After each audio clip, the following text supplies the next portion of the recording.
क्या आप खाने की तरह एक मील दवाइयों की भी लेते हैं?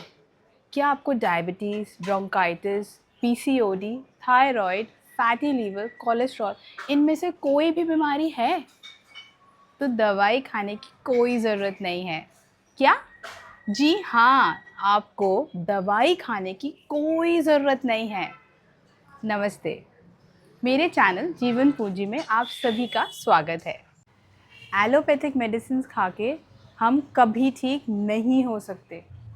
सिर्फ उससे आपके सिम्टम्स ख़त्म होते हैं और सिम्टम ख़त्म होने से हमें लगता है कि हम ठीक हो चुके हैं, पर ऐसा नहीं है। सिम्टम ख़त्म होने के बाद आपकी बॉडी आपको अलर्ट नहीं कर पा रही है कि आपके अंदर बीमारी अभी है।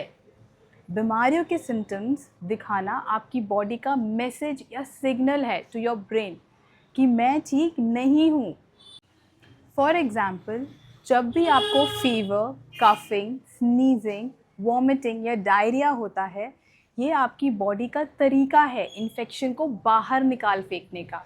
पर हम इससे परेशान हो जाते हैं और इसको रोकने के लिए मेडिसिन खा लेते हैं।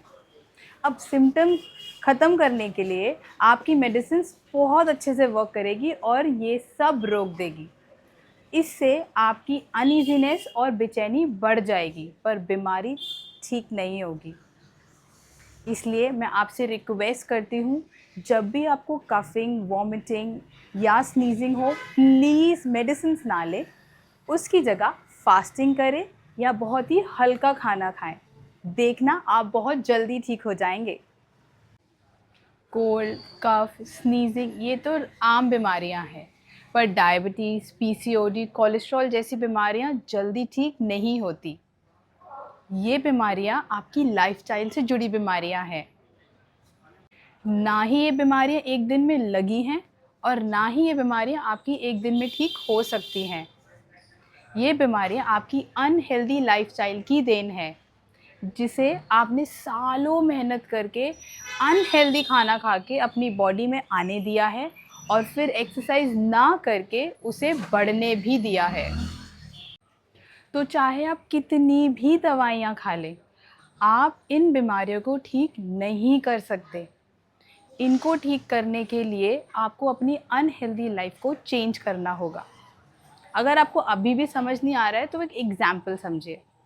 अगर आपके घर में दीमक लग जाती है, तो उसको अगर आप सिर्फ ऊपर से झाड़ देते हैं तो कुछ दिन तक तो वो साफ़ सुथरी दिखाई देती है कि हाँ भाई दीमक चली गई।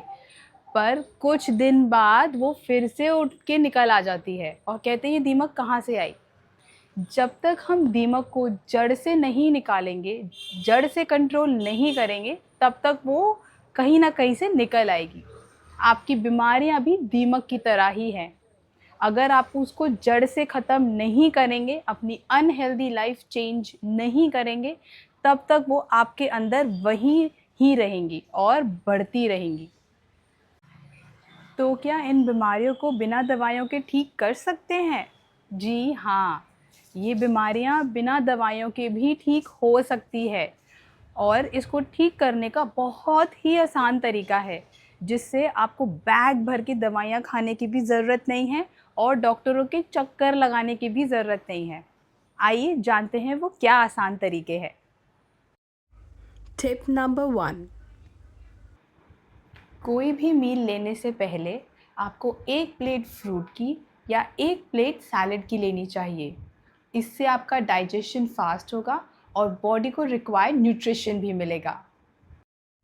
टिप नंबर 2, रात को 8 बजे के बाद प्लीज़ अवॉइड ईटिंग एनीथिंग। आपका डाइजेशन रात को स्लो होता है, इसलिए हमें हेवी खाना खाने की बजाय कुछ लाइट खाना खाना चाहिए, जैसे कि सूप, खिचड़ी। आप वेजिटेबल भी खा सकते हैं, मतलब कोई भी सब्ज़ी खा सकते हैं। प्लीज़ रोटी अवॉइड करिए। टिप नंबर 3, हमेशा ताज़ा खाना खाइए और बासी खाना प्लीज़ अवॉइड करिए, क्योंकि बासी खाने में आपका न्यूट्रिशन और एनर्जी ख़त्म हो चुकी होती है। वह सिर्फ आपका पेट भरता है और बीमारियां भराता है। ताज़ा खाना आपको हमेशा हेल्दी रखेगा और आपको जवान दिखने में बहुत हेल्प करेगा। कील मुहासे, चेहरे पे कालापन, ये सभी ख़त्म हो जाएंगे अगर आप रोज़ हेल्दी खाना खाएंगे। Tip number 4. हमें हर स्वाद का खाना खाना चाहिए, जैसे कि खट्टा, मीठा, नमकीन, कड़वा, कसैला। जी हाँ, कड़वा और कसैला भी आपको स्वाद लेना चाहिए। अगर रोज़ नहीं ले सकते तो एटलीस्ट हफ्ते में 1 या 2 बार ज़रूर लें। ये आपकी बॉडी के लिए बहुत ही हेल्पफुल है। ये आपके बॉडी में ब्लड शुगर लेवल को रेगुलेट करता है और आपकी एपेटाइट को भी बढ़ाता है। It releases an antioxidant which is very necessary to control your diseases. जी हाँ, एंटीऑक्सीडेंट एक ऐसा एंजाइम है जो ये कसेला और कड़वे वाले जो सब्जियां होती हैं या डिशेस होती हैं, उसको खाने से आपकी बॉडी में जो बीमारियां होता है उसको वो ख़त्म करता है। Tip number 5. आपको संतुलित आहार लेना चाहिए, यानी balance diet is very important for keeping your body healthy. जी हाँ, आप कई बार पनीर बहुत पसंद करते हैं या मुझे आलू बहुत पसंद है, तो रोज़ ही आलू और पनीर खाएंगे तो उसके बेनिफिट्स मिलने की जगह आपको उसके नुकसान ज़्यादा झेलने पड़ेंगे। कोई भी चीज़ पसंद है उसे खाइए, पर उसे एक सीमित मात्रा में खाइए।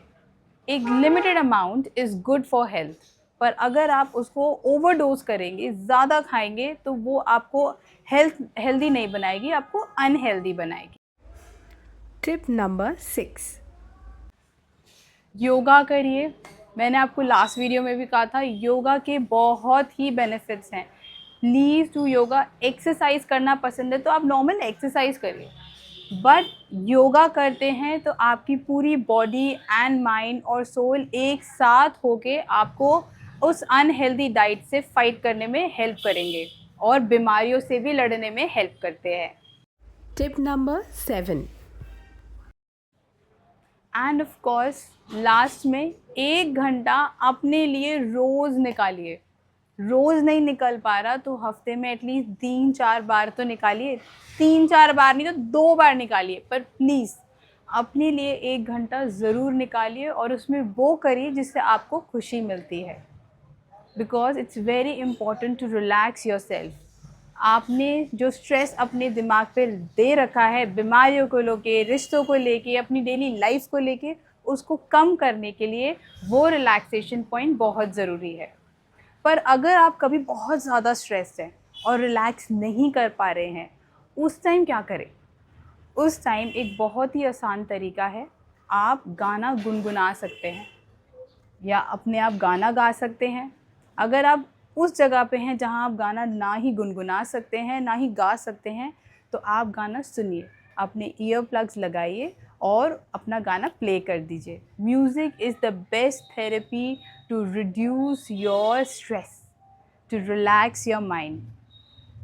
प्लीज़ इसे ट्राई करिए, आपको ज़रूर फ़र्क दिखाई देगा। Thank you for watching. Please like, share and subscribe my channel.